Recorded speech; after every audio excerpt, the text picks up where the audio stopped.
Hello, everybody. Welcome into the NBA Front Office Show. We're going to go over the latest around the NBA and a little bit of draft prep, too, on today's show. Keith's got some clips that he wants to show us of some of the upcoming draft prospects. So lots of stuff to talk about today. Before we dive into it, make sure you do subscribe right here to the YouTube channel. If you're listening over on the podcast side, Apple Podcasts, Spotify, wherever you listen to podcasts, make sure you give us that 5-star rating and review. Keith, from what I understand, a lot of people enjoyed yesterday's show. I know we got a little bit goofy with the show yesterday. Yeah, it was weird. I got a bunch of notes from people that were like, when you guys were talking about the Hawks and how they've lost the Wizards but they beat the Cavs. People thought we were just having a good time yesterday, which is, I feel like we've done way more off the wall shows where we get really weird, but hey, we were having a good time. We almost always have a good time here. So it's that's part of the fun of the show. That's right. We try to keep it light, try to be informative, try to be balanced, but we want to have some fun with it too. It's sports. It should be fun. I know on your other full-time job, it's not so much fun at the moment, but we're gonna lift you up here. We're gonna have a little bit of fun on this side of the world today. We have fun here. We're talking a lot of basketball with some 80s references and the like mixed in. Right? That's about it. Yeah. That's how we there was a good tagline for the show. There would be basketball and some real stupid nonsense. Basketball and nonsense. There it is. There we found it. Now we've got our official slogan for the show. We made it up live right here. And in the summertime, it might be more stupid nonsense and some basketball mixed in, but that's the nature of the beast with the NBA. So I'm already thinking about, man, this summer, like we don't have the Olympics, like we might have to get real silly, but maybe that's when we'll do like our MCU definitive rankings, or that's what we'll have to do. We'll figure it out. But for now, we get some stuff. We have real topics, I guess. We do. We have some actual real topics to get into. So let's go here. First and foremost, Chris Middleton.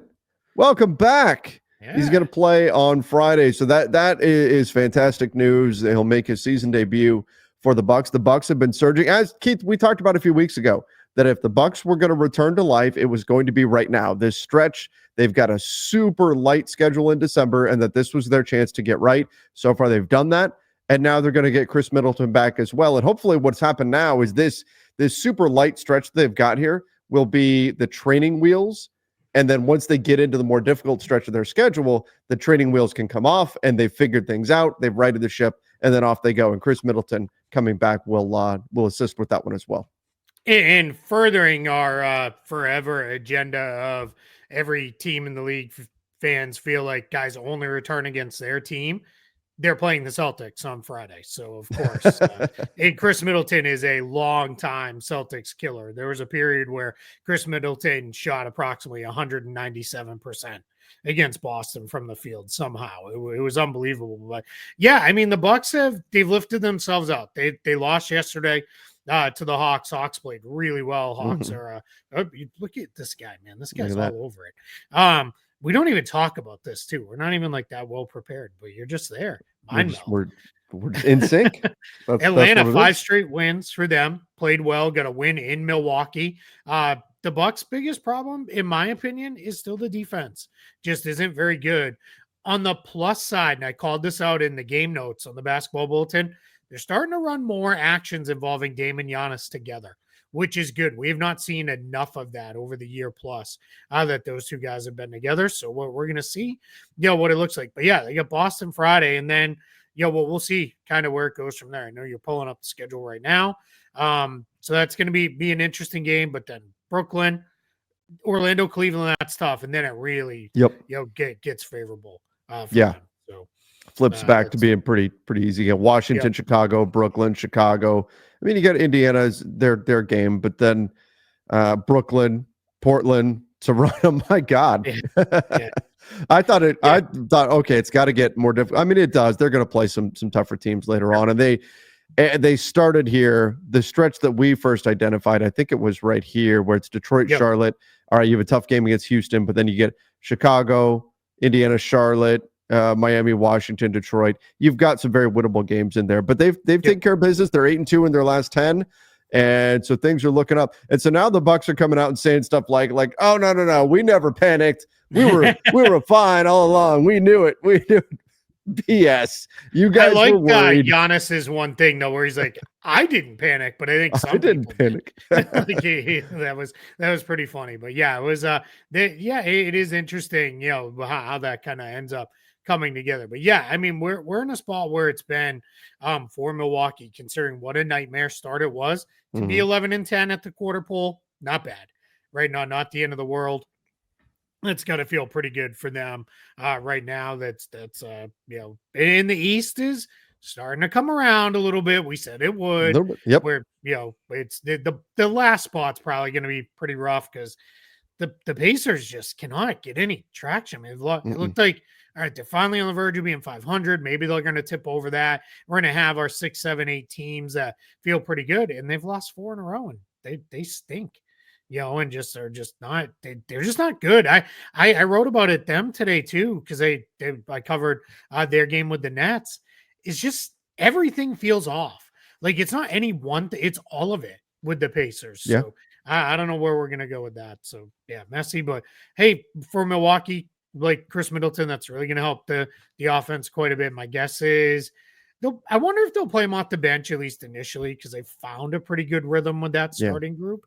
And then we'll see if he replaces Taurean Prince or does he replace Andre Jackson Jr. Well, do you want a little more size, a little more shooting, or do you want a little bit more defense? That's going to really be Doc Rivers' decision to make there. He will replace Taurean Prince over Darvin Ham's dead body. Good point. Yeah, that is true. No, I do think though ultimately he probably will because he's Chris Middleton, so. and that certainly is going to matter with the Bucks. But it's great news. And look, Keith, we have dealt with too many injuries already this season. I mean, we've dealt with a whole season's worth of injuries already. Yeah. And so you love to see guys coming back, getting back in action. I know it's against your Celtics, but still you want to see guys back and healthy and on the court and playing well. Yeah, the games are better when guys play, right? Yeah. I mean, shocking what in-depth analysis that is by me. Hashtag analysis. I mean, it is important, right? It's like when you get good players back, everything's just better. Everything's a lot more watchable. So yeah, we want guys on the floor as much as possible as we can get it. I will say this too.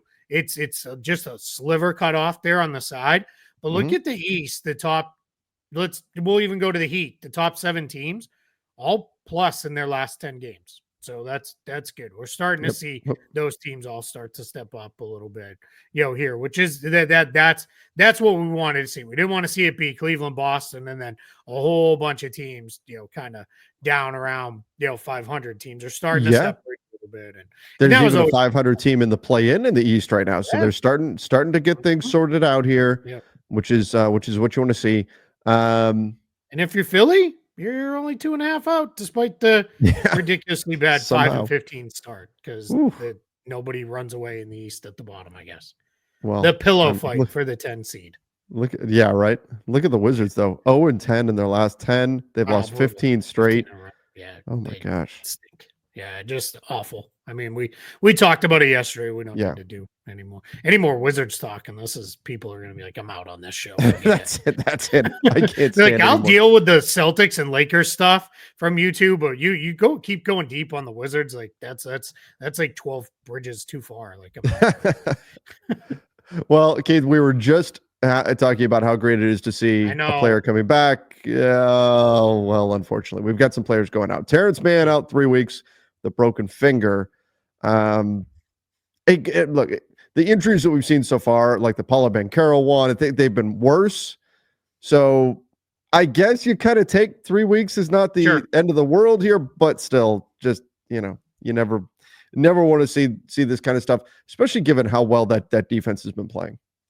Yeah, 100%. Now I know you were busy doing Lakers post-game stuff, which I tuned into for a little bit. Did you see it was their game last night? I saw destroyed. They got crushed. They had 40 points midway through the third quarter. There was like 6 minutes to play in the third quarter, and they only had 40 points. Like it was now credit to the Timberwolves who are really starting to, again, another team starting to figure it out, starting to play better. And Minnesota's done it by really leaning on their defense. They are really locked in there. Their offense is still very shaky. They're still figuring stuff out. But man, the Clippers were bad last night. It was like James Harden didn't have it going. Norman Powell was out for they're still managing through the hamstring stuff. Man was obviously out. He got hurt against the Blazers the other day on a loose ball at midcourt. Just broke the middle finger, I believe, was on his left hand. And they had nothing offensively to go at. In Minnesota, what they've really done well with, and I'd say about the last week to week and a half, is they've started to play a little bit better. They're really funneling everybody to Gobert and saying, hug up on their perimeter. And if they beat you, make them beat you to the middle. And he's going to be there and ready to clean it up. And he's looking like prime defensive player of the year, Rudy Gobert, again over the last few weeks. Like just is really wreaking havoc on these offensive teams. And there's just not a lot you can do. And that's important, right? Anthony Edwards can be an all-world defender. Jaden McDaniels should be an all-world defender all the time. He slipped a little bit, but they're starting to get back to those levels, and that's really important for that Wolves team. Absolutely. Yeah, they're finding their way, and they're back to being a better team. Maybe Anthony Edwards' little tirade did some good, because they seem to have picked it up since that point. And with the Clippers too, because this is ostensibly a Terrence Mann topic here, and we made it all about the Wolves because that's what we tend to do.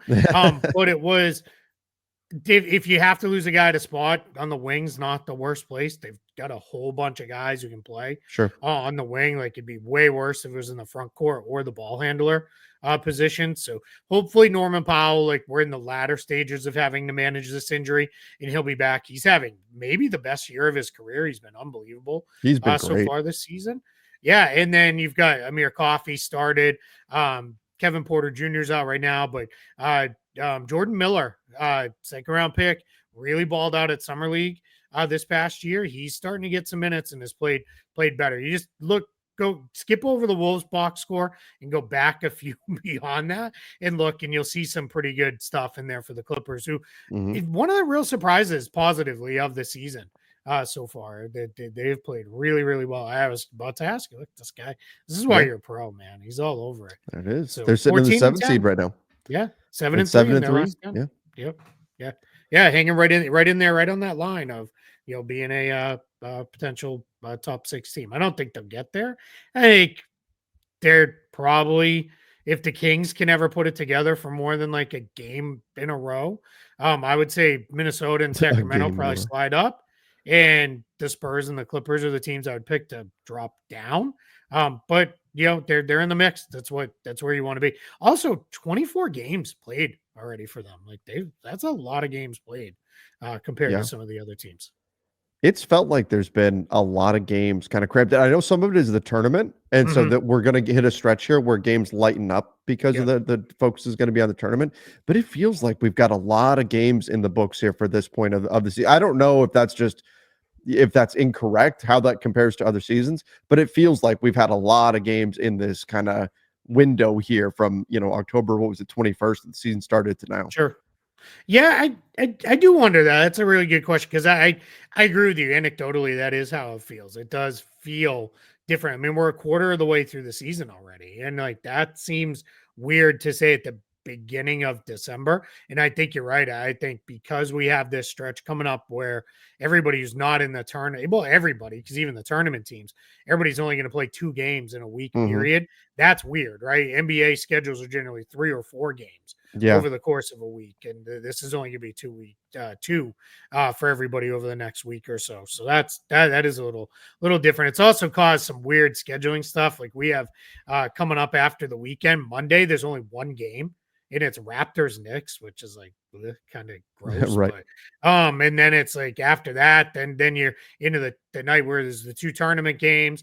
Then you got just a whole bunch of other stuff. So, kind of is what it is coming up, but it's, it's all part of it, I guess, where they don't want anybody on back-to-backs going into those tournament games. Yeah, which I get. I mean, they want the focus to be on those tournament games and all that, but it does create some, some weird things with the scheduling here. And we have a day coming up too with no games. The week from Christmas, there's no games scheduled on that day because they didn't know who'd be in the final, and they don't want anybody coming out of that, with anything. So so that's also another weird thing on the 18th. That is weird. I think there'll definitely be no game. Maybe that's when the two teams that lose in the semifinals will. Well, I guess they don't play, right?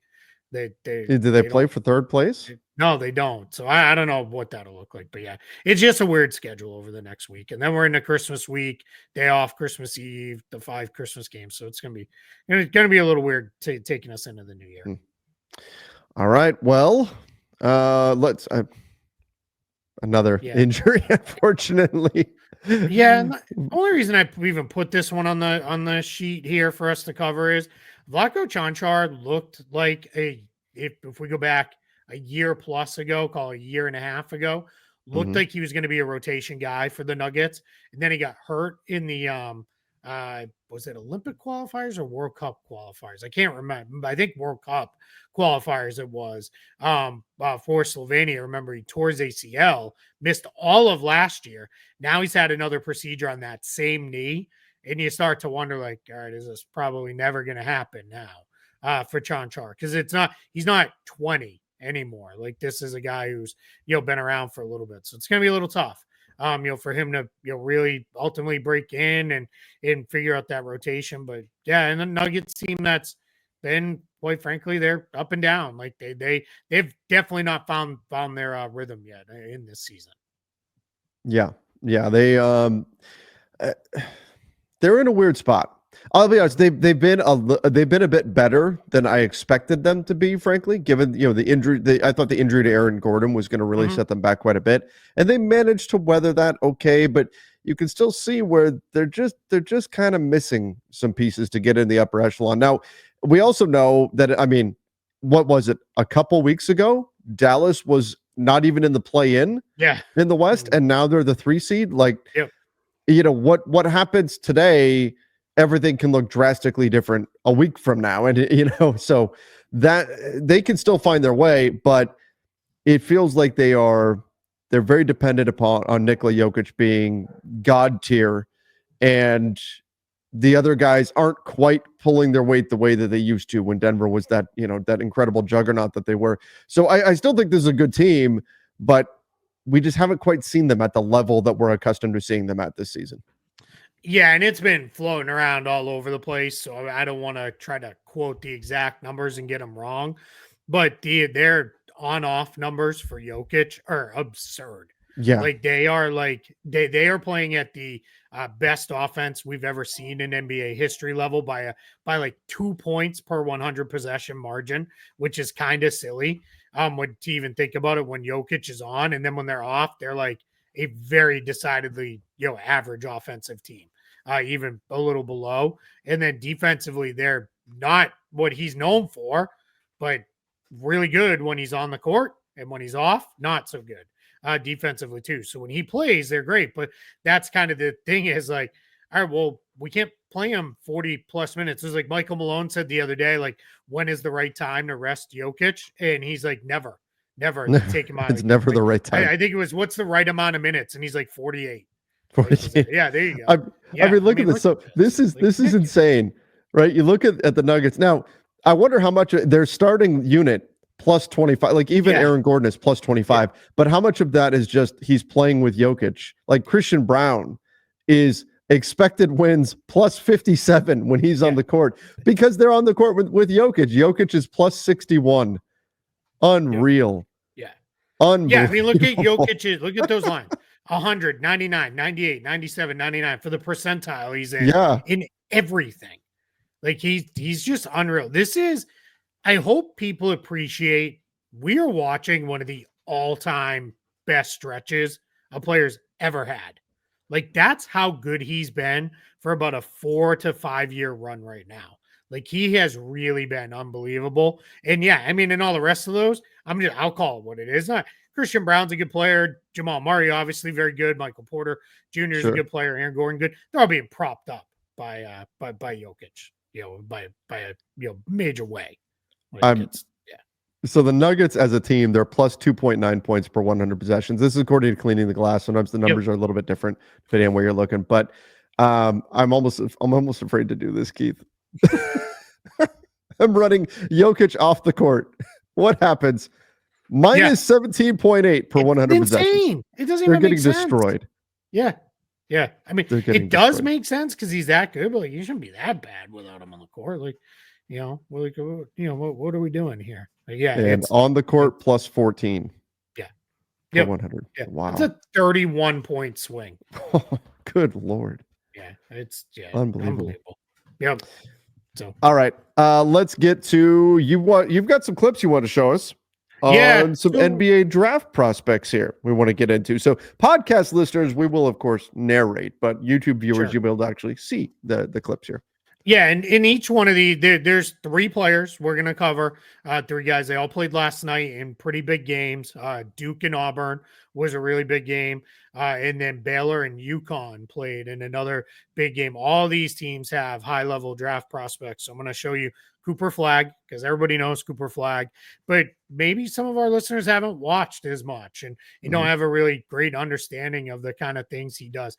Last night, Auburn's been one of the best teams in the country, and Duke was home, so it was a true road test for Auburn, and Duke came up with a big win, and Flagg was all over. He rebounded, he played great defense, had some good passing, but what I wanted to highlight here is some of his scoring. So when we pull this up, here's little ball fake, drives, finishes through contact for an and one. It's a really nice play here. This is in the second half. He draws about a like-sized defender, gets him in the paint, little short turnaround. These are the shots he goes to when he gets smalls. Here he's got a guard on him. And the legit guard takes him into the paint, spins, finishes over him right outside the restricted area. I like he's not sped up there too. Yeah, he's very composed the way he plays. So I will I'll pull these back here just so everybody can kind of see. So this is that one again. This is the first one. Little ball fake, like just gets the defender reaching, right? You where I pause it, you can see that's Janai Broom, who we're going to cover in a second. He's one of my favorite prospects in this draft. He's an older player, but he's really, really good. Big man, very fits the modern game quite well. But you can see he reached, right? He's trying to, hand down, man down. He's trying to make sure he gets a hand up. And by the time he's out there reaching out, Flagg's already by him. He's already put the ball on the floor. And then he's going to go. Right there, absorbs the contact, and that's just, gets his shoulders square to the bucket. Like, that's so big for a finisher. Finishes through the contact and scores. We'll let this run for a second and go to the next clip because I love this. Takes a little switch. This guy's about the same size as him. That's defending him here. And whenever he gets a like size or smaller defender, he's going to try to get him into the paint. They're a little bit bigger. He'll take him in, and then it's just going to be the short little fall away. From about 8 feet out or so. And then again, just one more time. He's got the guard on him here. Good dribble, spins, finishes over him with ease. So couple quick clips on Cooper Flagg, and the things that he's done in this game against Auburn. He was really solid with that. So he looks every bit the number 1 pick to me. He's got some challengers. Ace Bailey still is in the mix on my board. Igor Demon from BYU is another kid who's played really well. He's a 6'9" legitimate point guard coming in, and he looks really, really good. He's also got some experience playing professionally in Russia before he went to BYU, so he can play. All right, we'll go now to Janai Broom. So you saw him in that first clip. Wish these didn't autoplay when we flipped over, but all right. So here he's in the post. He's got Kamon Mawach on him. Mawach is going to be a first-round pick, probably a lottery pick for Duke. He's one of the more highly rated centers. And watch when this runs. Broom, experienced player, been around. He's a 4-year guy. He's going to get Mawach. He's just going to feel him leaning, and then he's going to drop step right into a sweet little lefty finish in this first clip. So backing him down, feels him lean. Drop step, lefty finish. Smooth. Just simple stuff. Good stuff for a big man. Second clip comes up. He's going to slip the screen, catch, finish through the contact, and basically dunks the kid right in the goal. So we'll run those 2 again. Feels him leaning, spins back, finish. Good finish there with the left. And then this next clip, second half, comes up, sets the screen, slips, and then just dunks. I think that's Con Canoopel for Duke that comes over, but he's not going to protect the rim. So, good, shout out to Janai Broom there. It's not Canoopel. I don't know who that is, but anyway, he basically dunks the kid into oblivion. On this play. So I love this kid. He's one of my favorite prospects. I started him out as a second rounder. At the end of last year when I really started the cycle on this, I've got him now knocking on the door being a lottery pick because I think he can do a lot. And what's the so we were thinking he could be 13, 14 kind of late lottery type guy? Yeah. He's not gonna be a high lottery pick. If he sneaks into the lottery, late lottery, but he should definitely be drafted in the first round, in my opinion. Older prospect. That's a little bit of the challenge, right? So a guy like Come On Malwatch, we saw him score on him. That kid has like overflowing potential, and where teams they're always gonna go for a kid like that, right? You're always gonna go for, hey, he's only upside 18. Like we could get him in here, and who knows what he could be anything. So with that, where Broom's a little bit more of a finished product, so he might slip into the 20s, but he should be a first round pick because he's a pretty good passer and a pretty good rim protector, definitely a good rebounder too. So just a little bit on him. And then the last kid I let you pick, it was dealer's choice. We're going to go to Liam McNeely of UConn. He's about a 6'7" wing. This game, important to know, Alex Caraban, who's really good for UConn, was out. He's dealing with a concussion. And so you had McNeely kind of had to key the offense, and that's not been his role for UConn. He's been a kind of more of a creation dependent player. So again, we'll cue this up. Nice dribble drive. This is not his game generally. He's not somebody who attacks off the bounce, good finish through contact, kind of toss up lefty. He's not been a great defender, but really good on-ball defense. That was nice. Block here. We'll run these again for those watching. And then this is what he does. And I'll break this down more in full when we see it again. But good setup off ball to get himself to his open jumper. So we'll run that again with him. So you can see here, this is not what he generally does. Hasn't put the ball on the floor a ton. And if he does, he's like a 1-2 dribble guy. But this is a really nice play where he just 1-2 right into the paint, takes the contact, flips it up left. Very nice. Scores. Really good finish. Good stuff out of him. On ball defense, again, not his calling card. But he does a nice job here, sliding his feet, staying in front of the offensive player, gets him to stop, doesn't overreact, right? Doesn't get too heavy one way or the other. Player spins back, and he's right on it for the block in the paint. And then watch the setup on this. So he starts out, I don't think I got to figure out how to draw on here. Yeah. But he's like up in the right hand corner. To start off this play. But this play is designed for him. UConn runs some really good stuff. This is the stuff that everybody excited for Dan Hurley if he went to the NBA. So run really good stuff. And here he comes. Now he's going to come flying out of the corner. Watch right here. Where does it look like he's going? Looks like he's going above the break, right? Yeah. The defender who's coming off the big man, the guy, the higher defender in the paint, watch what he does. He goes to the break, right? He's going to try to jump this, cut by McNeely. So McNeely takes that false step to the break, and then watch, he breaks it down and steps back to the corner. No one can get to him there. It's too far of a close for the guard who is out top. The big has no chance of getting to him, and then just really clean jumper right into it, buries it. So few clips there for everybody. Just wanted to kind of pop a few draft guys out there on a later or lighter news thing. If you want more on these guys, Trey Johnson, kid from Texas, I absolutely love him. He is. I wrote today for the Basketball Bulletin. He's super audacious. Like, he just walks into the gym and he's like, I'm the best player in the gym. Everybody try to stop me. And they generally don't. He's just really, really fun. But I wrote about a whole bunch of guys for the Basketball Bulletin. And because I wasn't planning on making it its own post, but I did, I made it free and unlocked for everybody.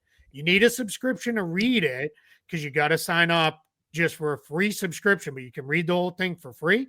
But if you like it, sign up for a paid subscription because the draft content going forward is mostly going to be behind a paywall. For free subscribers, we'll get a little snippet every time we write something. They get a little snippet in the game notes, usually a game or two, and then the rest gets paywalled. And I get it. Paywalls are gross and nobody likes them. But we have bills to pay. Like, this is not a hobby. This is a job. So we need to get a little something out of it. And we've said it before. We'll repeat it again.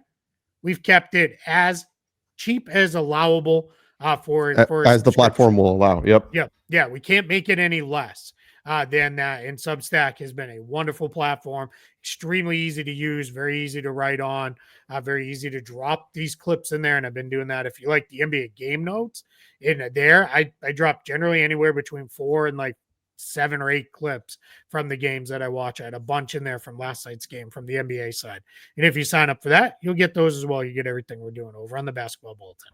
Yep, definitely. Go check that out. I'll put the link in the description down below. Keith's putting some great stuff up there. Tomorrow, Keith, I am all off on my days. Tomorrow's Front Office Friday. Yeah. How did that happen? I don't know. It's the holiday period. It happens. So that's what it is. Front Office Friday. Yeah. We'll start putting out the call now. If you're watching here on YouTube or you're listening, you want to send in some fake trades, you can send them in to us. Just add us. I was thinking about this. I think you know how much we both love alliteration. We already have Front Office Friday. We're already going to be dealing with. What do we do? Do we do Trade Tuesday? I was thinking that, fake Trade Tuesday. All right, let's do that. Yeah. So if you want to start sending them, you can add us. You can drop links. Bonus if you use SpotTrack's trade machine, then I'm certainly gonna look at it. And again, any feedback is welcome on our trade machine on SpotTrack as well. But yeah, so we'll do that next Tuesday, provided there's not like a flood of news that we have to cover. Right. We could throw in a trade or two at the end, at worst case. But yeah, we'll break down some of your trade ideas on Tuesday, Trade Tuesday. There we go. Perfect. And then tomorrow, join us Friday. We have a lot of fun on the Friday show. We never know where the Friday show is really going to go because it's your show as the audience. You guys program it with your questions and comments and thoughts. And sometimes it's people like to just vent about things they don't like with their team. Other times it's just want to gush about how good their team are. We get an odd amount of Nets fans that are angry that they keep winning games every Friday. Like, that's always fun. But yeah, it'll be a fun show tomorrow. That's right. So we'll put it out there on social what time we're going to go tomorrow. Join us for that. And until then, everybody, see ya and stay safe.